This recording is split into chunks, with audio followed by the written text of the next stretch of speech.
when I was asked to chair the conference and give a little opening speech 3 months ago, I thought that was probably quite an easy task.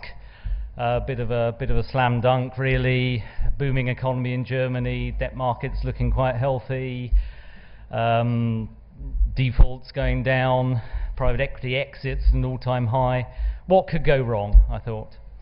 So 3 months later, here we are, and I think there's a lot to talk about, at least today, which is, I hope, very topical.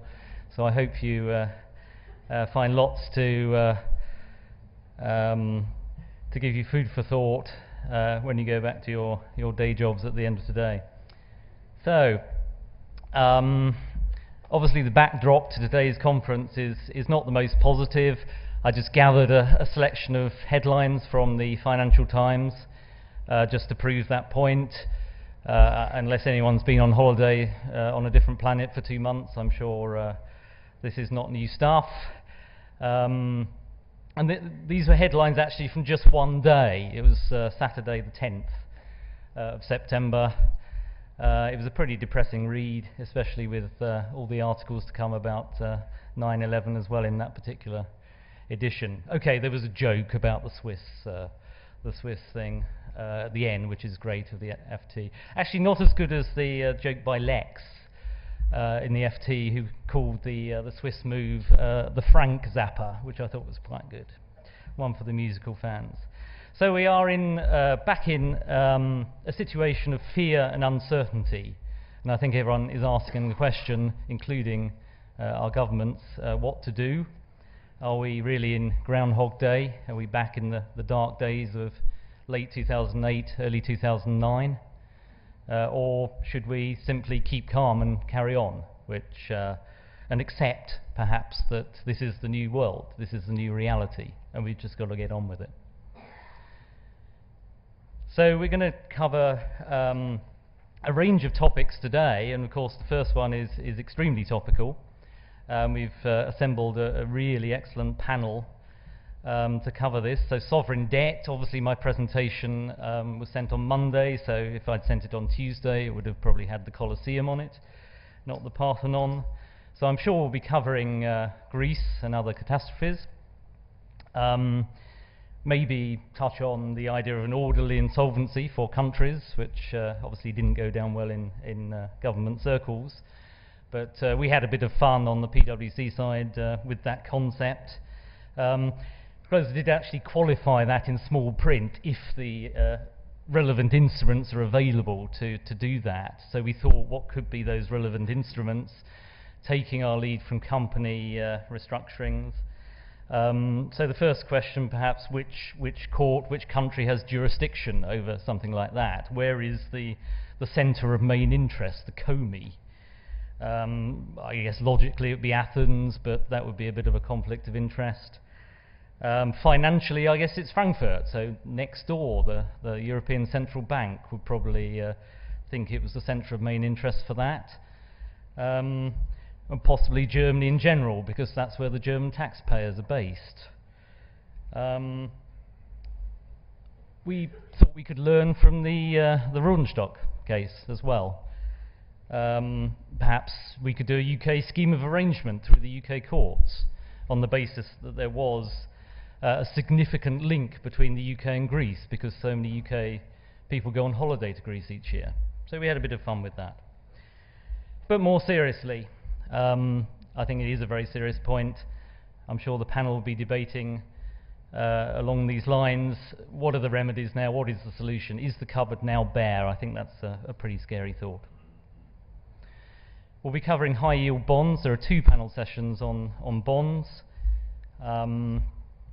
I think taking perhaps a contrarian view on bonds, the high yield boom was actually relatively long in my experience. It lasted probably 2 years, if not going on for 2.5, where the window for high yield bonds was not only open, but pretty wide open. So I think that the surprise was it remained open for so long, but I'm sure it will open again. It actually enabled a lot of corporate stress possibly even de-stress, to be dealt with in other ways than a restructuring or a private equity deal.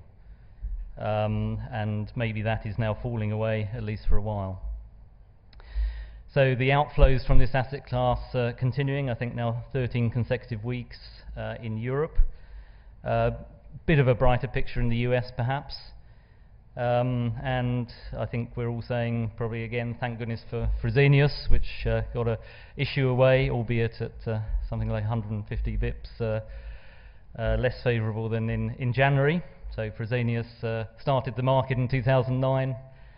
We'll see if it does this time. Actually, yesterday was not so bad, was it? There were 3 French issues and 1 UK. So a bit better news coming out yesterday. No panel specifically dealing with primary deals, but I thought I'd mention them anyway. Syndication is clearly a major issue again, with some stalling processes. Obviously Jack Wolfskin is one of the better known ones. There are quite a few in France which were signed before the big French holiday just at the start of August, and now everyone's back in September are more of an issue. Clearly pricing and original issue discount are key to getting new deals away. And a few weeks ago MES was being talked up and was being seen again on new deals. I'm not sure what's happened to that now. There's some pick around at the moment, plugging the gaps again. So it'd be interesting to see how that develops and what the views are on that during the day. We'll be looking at refinancing, and specifically the maturity wall. Actually, I prefer some of the other synonyms. A mountain's better because you can do a nice graphic like that. Actually, the latest ELI statistics at the start of this week showed that an amazing amount has been dealt with since the start of the year. This has moved on exponentially. So 45% of the outstanding maturities in 2014 have actually been dealt with since the start of the year. 35% of 15. I think in Germany it's shifted actually 1 year into the future. 2014 looks far better. 2015, 2016 may be the years to focus on. And that's really been caused by particularly high yield bonds and amend to extend. That boom looks over for now, but hopefully not for long. But it could be that exits, which haven't been a big driver, even though they've been at a record high, hasn't been a big driver on the maturity wall. Exits and full restructurings may be looming again. Talking of restructuring, we're going to have a panel on restructuring and also 2 case studies, courtesy of Alvarez and Marsal. Instead of the KUKA case study, we're actually going to be looking at Stabilus, but we are going to also look at Telecolumbus with Paul Taff a bit later. Restructuring or realignment. Realignment, I think it's called in one case, which strikes me as a very English expression. I'm not restructuring, I'm realigning. Default still low, 3 to 4%. Bit of an uptick in July, but not really in August. Could be a bit of an uptick to come if the economic projections are correct. And there is this trend, I think, I joked about it with Greece, but it's clearly a serious issue. There's a trend a bit away from the centre of main interest towards dealing with issues via UK scheme of arrangement. The Rodenstock case, I think, gave some legal clarity on that, because there's a ruling setting out what the connection had to be with the UK. But this has actually been used for many years. Schäfernacker, I think, was a well-known first example from Germany of going through the UK courts. It's strange. It's a strange thing. Strange but true. But it does have a really big advantage of giving legal clarity to a restructuring, a complex restructuring, and also some speed. And there are some changes in German insolvency law, which I'm sure the panel will go into. We're also having a panel on solar in the afternoon. I think that's a much needed discussion. I mean, the big picture is clearly sustainability, climate change. It's all gaining huge momentum politically and also in the investment community. United Nations principles for responsible investment are now being followed by many investors, not only private equity. So everyone's dealing with sustainability, but it seems somehow the big picture may not be reflected in the economics of the companies, of the projects, which leads to a high number of restructurings. That just seems out of kilter to me, a bit unfair, if you like. And we'll be finishing off the day with real estate. I think on the agenda there was a reference to tottering bricks. We discussed this last year actually at this event. I don't think it's moved on too much. The financing drought clearly continues, and there is a ticking time bomb of maturities which is perhaps not being dealt with, like the leverage wall is, focused on high loan to value assets, possibly low quality assets. So I think restructuring is still at an early stage, and again it would be interesting to hear the panel's views later in the day.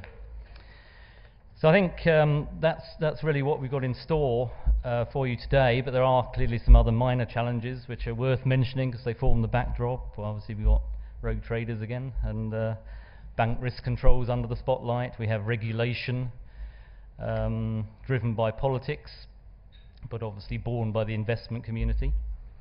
Vickers being the new element coming up from the UK in the last couple of weeks, and it goes on.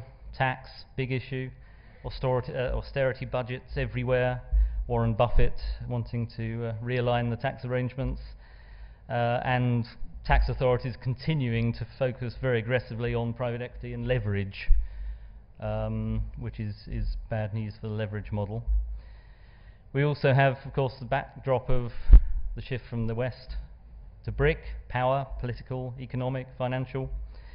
And it's interested to read that the BRIC countries, possibly including South Africa, so BRICS, may support a potential Eurobond offering, which is, again, interesting illustration of how the world has changed. And it goes on. A bit of a grim present, high oil price, faltering economic growth, confirmed by the IMF this week.